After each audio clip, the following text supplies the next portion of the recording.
అందరికీ నమస్కారం.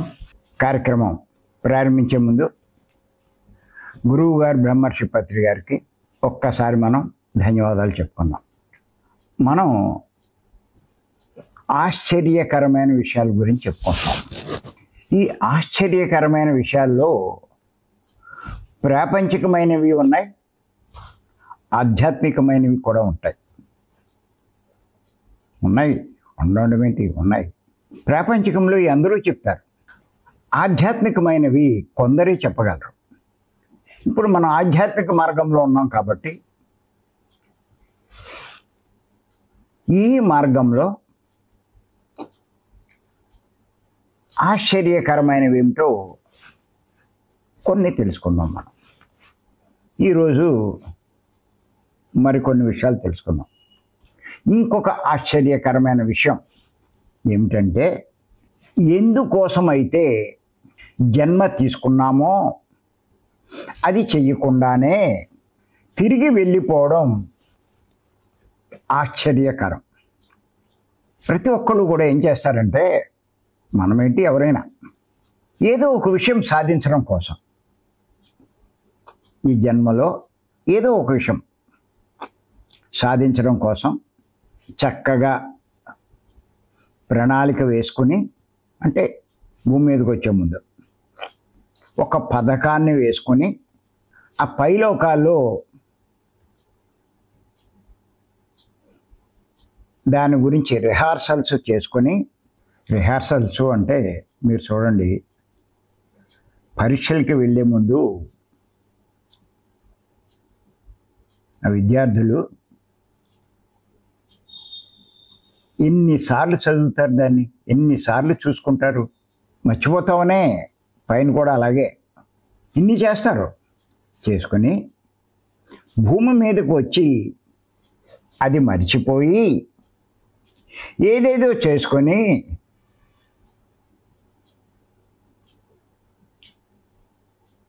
వెళ్ళిపోవడమే ఆశ్చర్యకరమైన విషయం. ఇంచేతంటే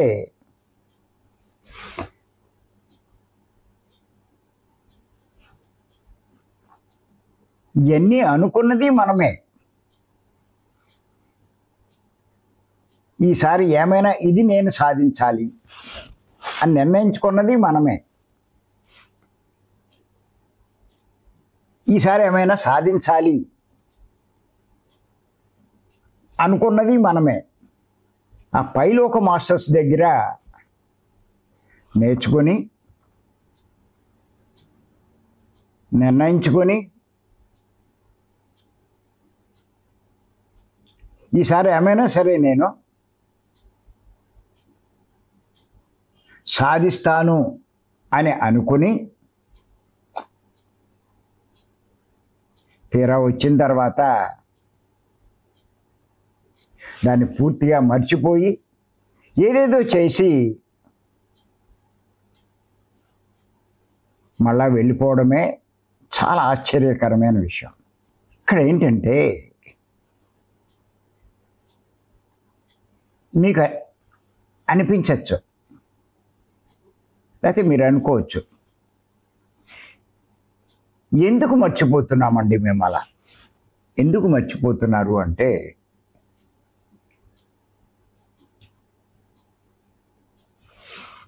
పైలోకాల్లో ఉన్నంతసేపు ఆత్మ ఒక్కటే ఉంటుంది.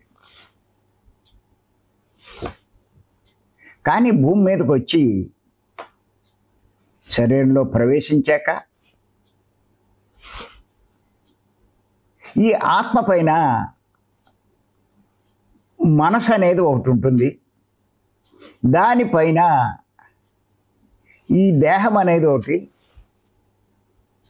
ఉంటుంది. ఈ ఆత్మకి ఈ దేహానికి మధ్యలో మనసు ఒకటి ఉండడం వల్ల ఆత్మ అనుకున్నవి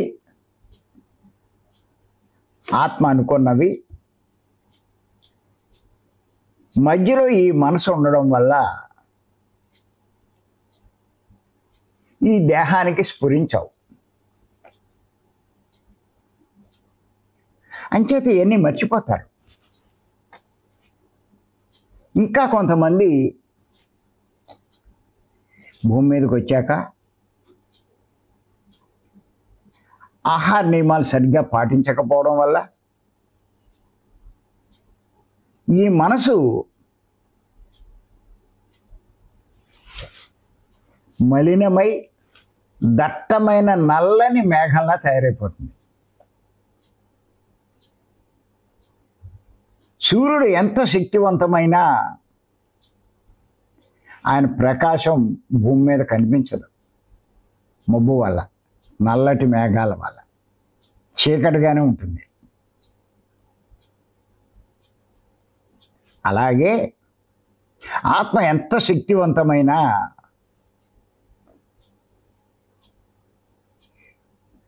ఈ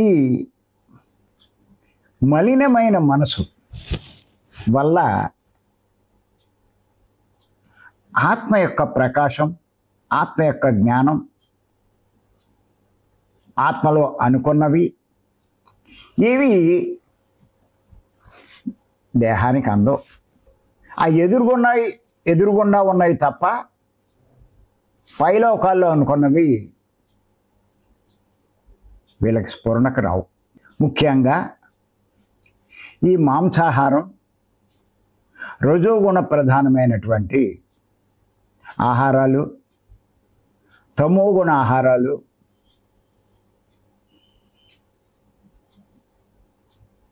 వెల్లుల్లి, కోడిగుడ్లు ఇవన్నీ కూడా మనసును మలినం చేసి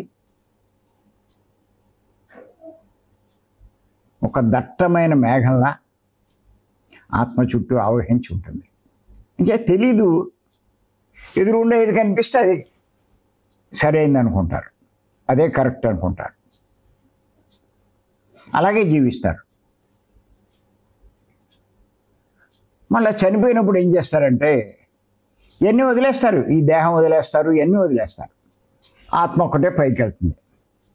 అప్పుడు మళ్ళీ అన్నీ అర్థమవుతాయి.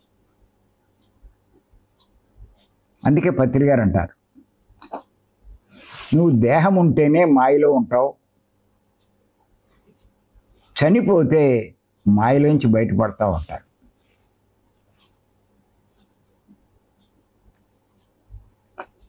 వాస్తవంలో ఉంటావంటారు.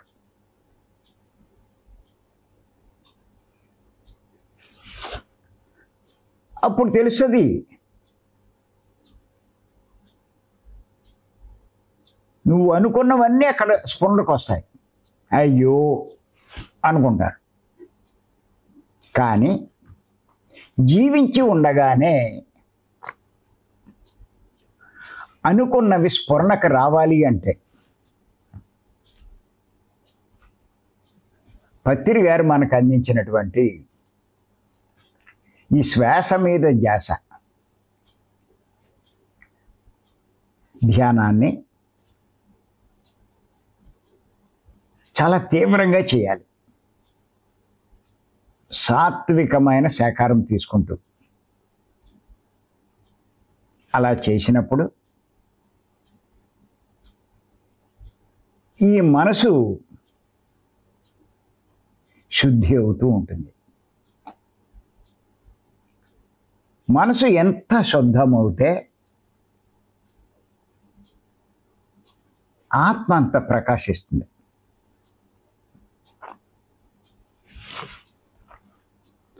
ఆత్మ నుంచి సందేశాలు అంత స్పష్టంగా తెలుస్తూ ఉంటాయి. వాటినే అంతరాత్మ ప్రబోధాలు అంటారు. అప్పుడు వాడికి చెయ్యకూడనివి చేస్తున్నప్పుడు స్పష్టంగా అర్థమవుతుంది, ఇదెందుకు చేస్తున్నాను నేను, నాకు దీనికి సంబంధం ఏంటి. చెయ్యవలసింది చేస్తున్నప్పుడు చాలా హుషారుగా ఉంటుంది. లోపల కూడా తెలియని ఆత్మానందంతో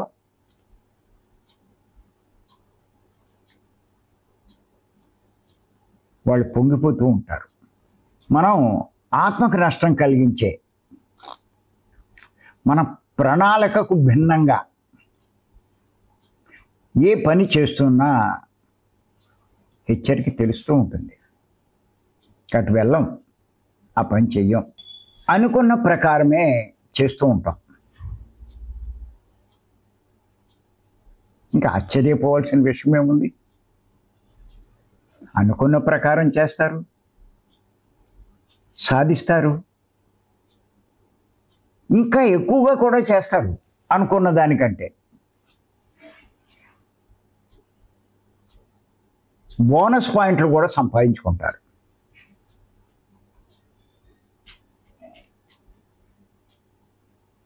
ఇంకా దానికి ఆశ్చర్యపోవాల్సిన పనేమీ లేదు.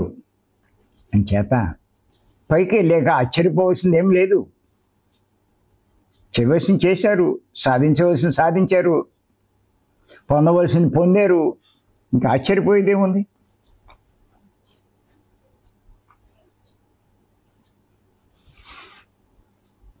అలాగే ఇంకొక ఆశ్చర్యకరమైన విషయం తెలుసుకుందాం.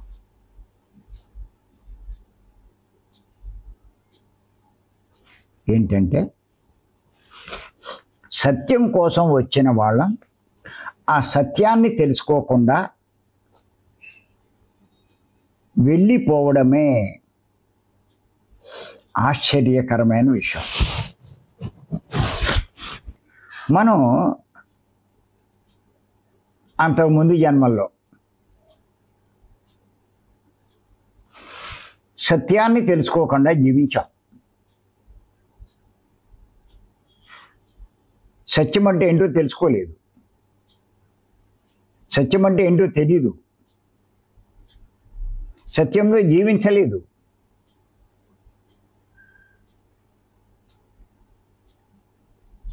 కానీ వచ్చింది సత్యం తెలుసుకోవడానికే. సత్యం అంటే ఆత్మేనండి. సత్య సాక్షాత్కారం కోసమే వచ్చాం. అంటే ఆత్మ సాక్షాత్కారం. వచ్చింది ఒకటి, చేసింది ఒకటి. అదే ఆశ్చర్యం. ఎంచేతంటే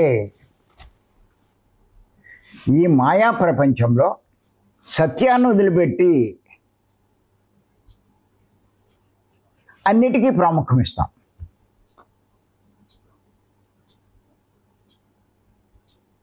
విచిత్రం ఏంటంటే ఆత్మ తప్ప అన్నీ అసత్యమే. అసత్యమే సత్యంగా అనిపిస్తూ ఉంటుంది. అవే ముఖ్యంగా కనిపిస్తూ ఉంటాయి. ఈ శరీరం శాశ్వతం అనుకుంటాం. సత్యం అంటే శాశ్వతం, శాశ్వతమైన ఆత్మే సత్యం. కానీ శరీరం శాశ్వతం అనుకుంటాం, కుటుంబ సభ్యులు శాశ్వతం అనుకుంటాం, ధనము సంపదలు శాశ్వతం అనుకుంటాం. ఈ భోగాలు సుఖాలు శాశ్వతం అనుకుంటాం. ఈ పదవులు బిరుదులు ఇవన్నీ శాశ్వతం అనుకుంటాం. వాటి కోసమే జీవితం అంతా పాకులాడుతాం, ప్రయత్నిస్తాం, కష్టపడతాం.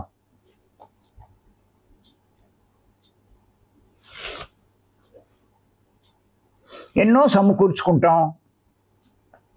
అయ్యో శాశ్వతంగా ఉంటాయనుకుంటూ బాగా ఎక్కువ సంపాదించి జాగ్రత్తగా కప్పెట్టేవాళ్ళు కూడా ఉంటారు. ఈ సంపాదించిన బంగారాలు, డబ్బు ఇవన్నీ కూడా భూమిలో కప్పెడతారు, గోడల్లో కప్పెడతారు, ఇంకా ఎన్నో ప్రదేశాల్లో కప్పెడతారు. అలాంటివన్నీ ఇప్పుడు తవ్వి బయటికి తీస్తున్నారు.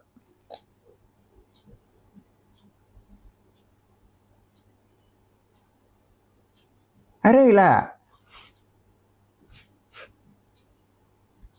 డబ్బు వాడుకోకుండా కప్పెట్టేశారు ఏంటి అనుకుంటాం. శాశ్వతం అనుకున్నాడు పాపం. ఆ మధ్య తిరుపతిలో తిరుమలలో పనిచేసే ఒక ఎంప్లాయ్. వాడి ఇల్లు, వాడికి భార్య లేదు, పిల్లలు లేదు, ఎవరు లేరు, ఒక్కడో ఉంటాడు. వాడు చనిపోయాడు. చనిపోయాక ఆ ఇంట్లో ఓపెన్ చేసి చూస్తే లక్షలు కాదు, కోట్లు ఉన్నాయి డబ్బు. అన్నీ సంపాదించాడు, మరి ఎందుకో తెలియదు. అలా ఇంట్లో ఉంచేశాడు అంతే. ఇలా ఉన్నారు. వీటి కోసం వచ్చినట్టుగా వీటికి ప్రాముఖ్యం ఇస్తారు. ఆ కుటుంబ సభ్యులకి, భార్యకి, భర్తకి, ధనానికి, తన సంపదలకి, పదవులకి, పేరు ప్రఖ్యాతులకి, గొప్పలకి ప్రాముఖ్యం ఇస్తారు. చనిపోతే ఒక్కటి ఉండదు, సత్యం ఒక్కటే ఉంటుంది. ఆ సత్యం తెలుసుకోవాలని, ఆ సత్యాన్ని అనుభవంలోకి తెచ్చుకోవాలని, ఆ సత్యంలో జీవించాలని, ఆ సత్యం అనుభూతి చెందాలని భూమి మీదకి వచ్చి ఏదేదో చేసేసి ఏదో చేశానని గొప్పగా భావించి చివరికి వెళ్ళిపోవడమే ఆశ్చర్యకరమైన విషయం. పైకి వెళ్ళాక ఆశ్చర్యపోతాడండి వాడు. అసలు నేను ఎందుకు వచ్చాను, ఏం చేశాను,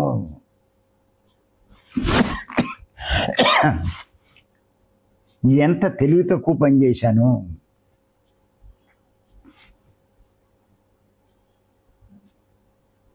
అని ఎంతో బాధపడతాడు. ఏం బాధపడినా అయిపోయిందిగా. అంచేత ప్రతి ఒక్కరూ సత్యం కోసం వచ్చాం. సత్యాన్ని తెలుసుకోవడానికే వచ్చాం. ఆ పని మానేసి అన్ని పనులు చేసి వెళ్ళిపోతాం. ఇంకేతంటే ఆత్మలమైన మనము ఆత్మను తెలుసుకోవడానికే ఈ జీవితం తీసుకున్నాం. అసలు మన జీవిత లక్ష్యమే అదండి.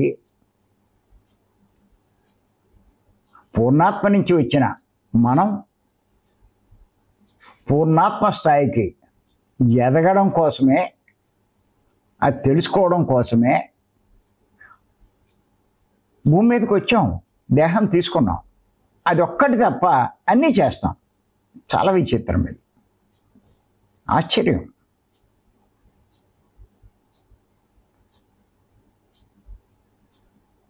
అందుకే రమణ మహర్షి అసలు నువ్వెవరో తెలుసుకో, అదే ప్రశ్న అందరినీ వేసేవాడు. అందరూ తప్ప అన్నీ చేత సత్యము అంటే ఆత్మ అందరికీ తెలుసు. అది అనుభవంలోకి తెచ్చుకోవాలి. అంటే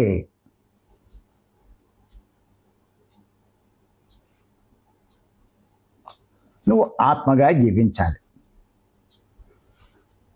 నువ్వు చేసే ప్రతి పని ఆత్మకు ప్రాముఖ్యం ఇవ్వాలి. ఆత్మ కాని దానికి అసలు విలువ ఇవ్వకూడదు. ఆ రకంగా నువ్వు జీవించిన రోజున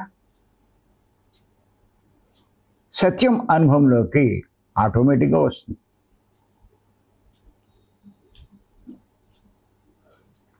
అమ్మకి నాకు మా ఇద్దరికి పత్రి గారి పరిచయం అయ్యాక ఇది అర్థమైంది.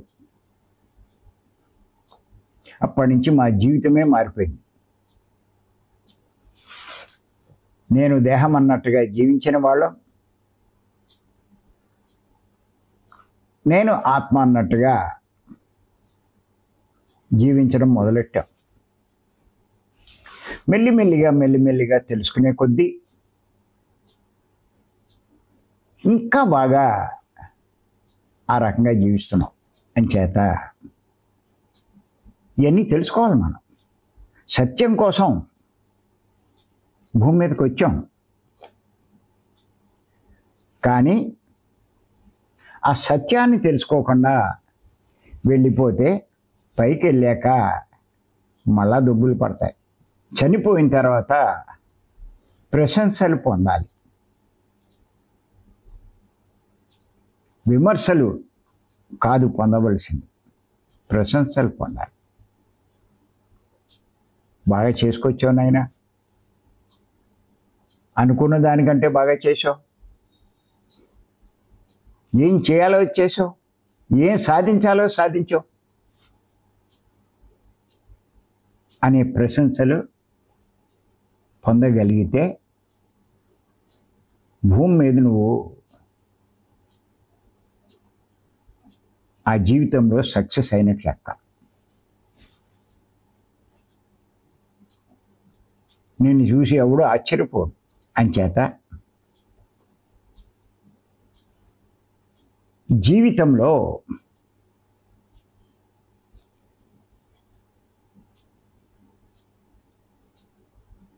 మనం జీవించిన విధానం చనిపోయాక ఆశ్చర్యం కలిగించకూడదు. ఏమిటి ఇలా జీవించాను, ఇలాంటి పనులు చేసుకొచ్చాను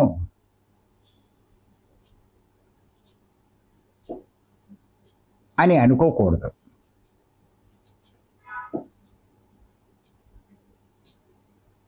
ఆ స్థితికి ఎదగాలి మనం.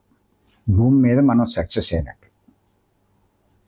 ఇక్కడ ఎన్ని అవార్డులు సంపాదిస్తే ఎవరికి కావాలి, ఎన్ని కోట్లు సంపాదిస్తే ఎవరికి కావాలి. నువ్వు ఏసీలో పడుకుంటే ఎవరికి కావాలి, ప్యాలెస్లో ఉంటే ఎవరికి కావాలి.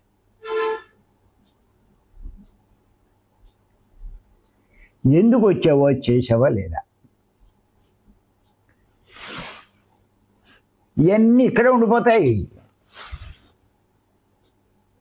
ఒక్కటి ఉండదు.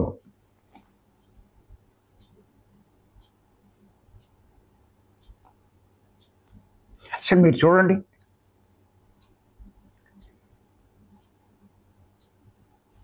ఇప్పుడు మనకి కొన్ని చూపిస్తూ ఉంటారు. కొన్ని ప్రదేశాలు, కొన్ని బిల్డింగులు అయ్యి 100 ఏళ్ల క్రితం ఆ ప్రదేశము, ఇప్పుడు ఆ ప్రదేశం అంటూ.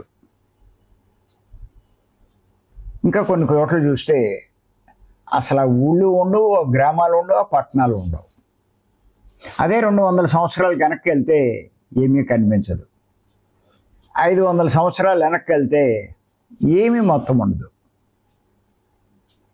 ఇంకో 100, 200, 500 సంవత్సరాలు దాటితే ఇప్పుడున్నాయి కూడా ఏముండవు. ఎప్పటికప్పుడు చూడండి, లేటెస్ట్ అంటూ ఉంటారు. పాతవి అయిపోతూ ఉంటాయి. వాటి మీద వ్యామోహం ఉండదు, కొత్త వాటి మీద వ్యామోహం వస్తుంది. పోలే అది కొత్తగా ఉంటుందా? మీ జీవితం నడుస్తూ ఉండగానే అవన్నీ పాత అయిపోతాయి. ఎన్నో మారిపోతూ ఉన్నాయి.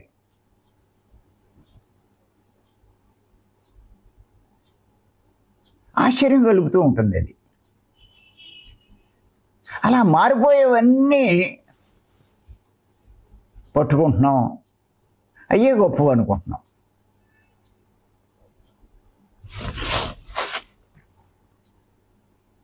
మారిపోయే గొప్ప కాదండి, శాశ్వతమైనటువంటి ఆత్మ అంటే సత్యం, అది గొప్పది. అది తెలుసుకోవాలి. ఆ సత్యంలో జీవించాలి. ఆ సత్యాన్ని పట్టుకునే మార్గమే ఈ శ్వాస మీద ధ్యాస పత్రిక ఇచ్చింది. విచిత్రం ఏంటంటే, ఈ మాయ యొక్క ప్రభావం ఎలా ఉంటుందంటే, సత్యం గురించి ఎంత వివరించి చెప్పినా కూడా ఈ మాయా ప్రభావంతో అసత్యాన్నే సత్యం అనుకుంటారు. చాలా విచిత్రం ఇది. విచిత్రమో లేకపోతే ఆశ్చర్యమో కూడా. అందుకే మీరు చూడండి, మనమంతా కూడా ఆత్మ గురించి అంటే సత్యం గురించి ఎంత చెబుతున్నామో మనల్ని సీనియర్ మాస్టర్లు కూడా ఆక్షేపిస్తున్నారు. ఇంకా నవ్వాలో ఏడవాలో అర్థం కాదు. అసలు చెప్పేవాళ్ళే లేరు, చెప్తుంటే వాళ్ళని పిచ్చోడు అనుకుంటారు.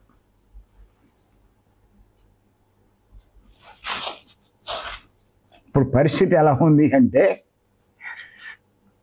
ఆత్మ గురించి చెప్తూ ఉంటే, ఆత్మను ఆశ్రయించే మార్గమైన శ్వాస మీద ధ్యాస చెప్తూ ఉంటే, అసత్యమైన మ్యూజిక్ కరెక్ట్ అంటారు. మీరు ఎంత ఫేస్ చేస్తున్నారో మీ అందరికి కూడా తెలుసు. అది చెప్పాలి అంటే, వాళ్ళకి అర్థమయ్యేటట్టు చెప్పాలి అంటే, అర్థం చేసుకునే పరిస్థితి ఉంటేగా వాళ్ళ దగ్గర, ఆ రూట్లో ఆలోచిస్తేగా.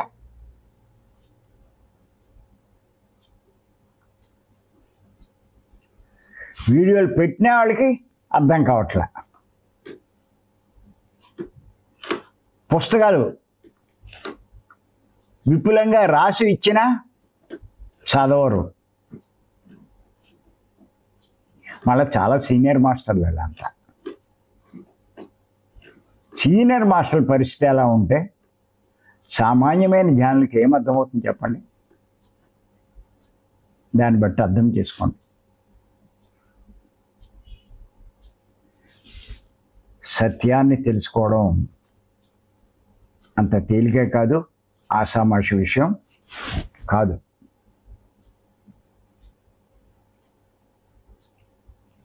మాయ ఎంత బలమైందో దాన్ని బట్టి మీరు అర్థం చేసుకోండి. కానీ ఎవరైతే ఇంత కఠినమైన, ఇంత మాయా ప్రభావం ఉన్నా చెలించకుండా సత్యాన్ని ఆశ్రయించినవాడు, సత్యంలోనే జీవించేవాడు, సత్యాన్నే చెప్పేవాడు భూమి మీద చాలా గొప్పవాడండి. ఇంకా వాడిని మించినోడు ఎవడూ లేడు. విచిత్రము ఆశ్చర్యము ఏమిటంటే, రేపు తిరుపతిలో యజ్ఞం జరుగుతుంది. పిఎంసి వాళ్ళు కండక్ట్ చేస్తున్నారు.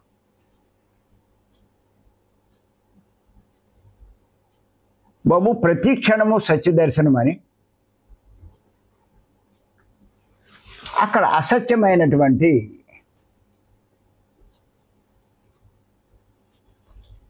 మ్యూజిక్ పెట్టి ధ్యానం చేస్తున్నారు. సత్యమైన శ్వాసమే ధ్యాస, నిశ్శబ్ద ధ్యానం ఎందుకు చేయించట్లేదు అంటే, పరిస్థితులు అలా ఉన్నాయి, ఒక్కసారి మార్చలేము, ఏమి చెయ్యలేము అని చేతులు ఎత్తేసారు వాళ్ళు. ఇంకా ఎవరో ఒకళ్ళో ఇద్దరు అది ఒప్పుకున్నా ఎక్కువ మంది అదే కరెక్ట్ అంటారు. ఇంకా సామాన్యులు, బయట ఉండే సామాన్యులు వాళ్ళు ఏమంటున్నారంటే, మనం చెప్తూ ఉంటే తిరుపతి యజ్ఞంలో మ్యూజిక్ పెట్టి చేయిస్తూ ఉంటే మీరేంటి ఇలా చెప్తారు అని మన వాళ్ళని ప్రశ్నిస్తున్నారు, ఆక్షేపిస్తున్నారు. అంటే ఇక్కడ నేను ఇవన్నీ ఎందుకు చెప్తున్నానంటే, సత్యం తెలుసుకోవడం ఎంత కఠినమైనదో అర్థం చేసుకోండి.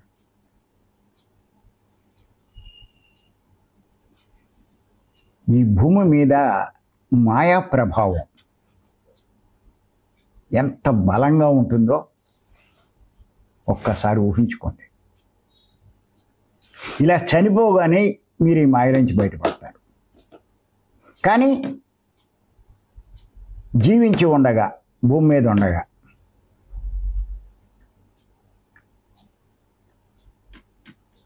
ఆ ప్రభావం బలంగా మీ మీద పనిచేస్తూ ఉంటుంది. దాన్ని బట్టి ఇప్పుడు మన వాళ్ళంతా ఎంత గొప్పవాళ్ళో ఒక్కసారి అర్థం చేసుకోండి. ఎంత గొప్ప స్థితిలో ఉన్నారో అర్థం చేసుకోండి.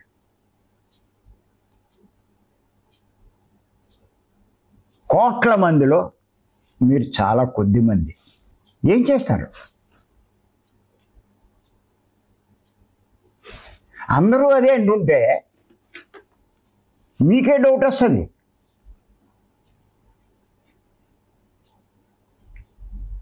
వాళ్ళదే రేటేమో అని. కానీ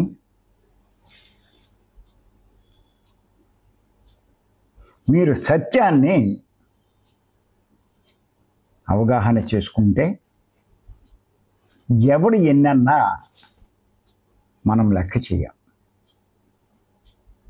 కాంప్రమైజ్ అవ్వం, అంగీకరించం.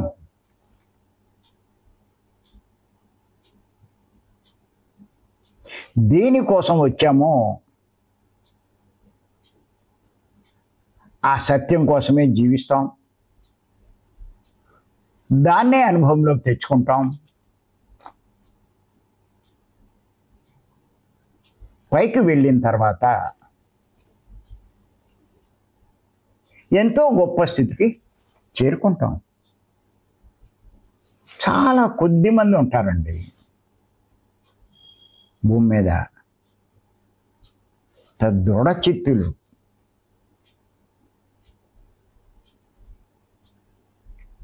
చాలా తక్కువ మంది ఉంటారు. అలాంటి వాళ్ళలో మనం ఉన్నాం. గర్వించవచ్చు మనం, గుర్తెట్టుకోండి. అసమస్య కాదు. సత్యాన్ని ఎంత గట్టిగా పట్టుకున్నారు అంటే ఇంచుమించు ఆఖరి జన్మలోకి వచ్చేసినట్టే మీరు లెక్క. గమ్యానికి అతి చేరువలో ఉన్నాం మనం. ఎలాంటి జీవితాలు జీవిస్తున్నా సరే, డబ్బు ఉన్నవ్వండి లేకపోనివ్వండి, స్త్రీ అవనివ్వండి పురుషుడు అవనివ్వండి, ఏం అవనివ్వండి, ఆ స్థితికి చేరిపోయాం. ఇప్పుడు ఒకడు పిచ్చాసుపత్రికి వెళ్ళాడంట, ఎలా ఉంటుందో చూద్దామని. ఈ లోపలికి వెళ్ళగానే, లోపల ఎవరు ఉంటారు పిచ్చాసుపత్రిలో? అంతా పిచ్చోళ్ళు ఉంటారు. వాళ్ళంతా కలిసి ఈయన చూసి విచిత్రంగా, ఊరే ఎవడో పిచ్చోడు వచ్చాడు రా అని నవ్వుకుంటున్నారంట. అంటే వాళ్ళకి వీడు పిచ్చోళ్ళ కనిపిస్తున్నాడు. వాళ్ళు చాలామంది ఉన్నారు అక్కడ. వీడేమో ఒక్కడే వెళ్ళాడు, పిచ్చోళ్ళలో కనిపిస్తున్నాడు. నిజంగా కొంచెం ఆలోచించండి. వీళ్ళు చూసే వాళ్ళంతా పిచ్చివాళ్ళ, లేకపోతే వాళ్ళందరూ చూసే వీడి పిచ్చివాడా? ఇప్పుడు శ్వాసమే ధ్యాసే సరైన ధ్యానం అని మీరు ఎవరైనా ఒకడు వెళ్ళి చెప్తే మిమ్మల్ని కూడా అలాగే చూస్తారు. వాళ్ళంతా అలాగే భావిస్తారండి. ఏంటి పిచ్చోళ్ళలో ఉన్నాడు వీడు, ఎంత చెప్తున్నాడు నీకు అర్థం కావట్లేదు.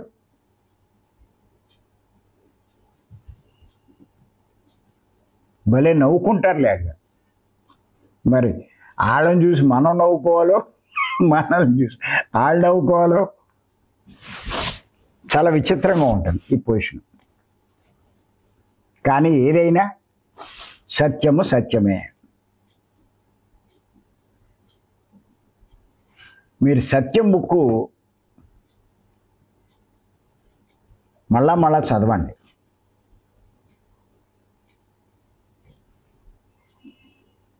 ఆ బ్రహ్మజ్ఞానం పుస్తకం ఒకటి,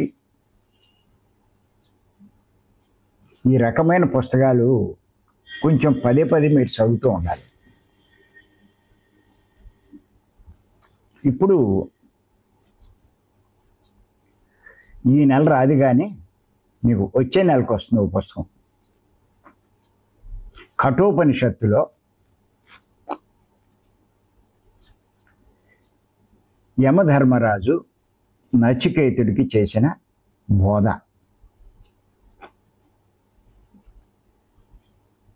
సత్యబోధ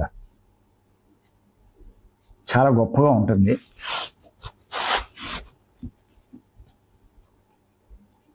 మన సింధూరే కాస్త కరెక్ట్ చేసి నాకు పంపించింది. దాన్ని ఇప్పుడు నేను ఇంకా కరెక్ట్ చేస్తున్నాను. ఇంకా 2-3 సార్లు చెయ్యాలి అది. ఇటువంటి పుస్తకాలు చదవాలి మనం. ఉపనిషత్తులన్నీ కూడా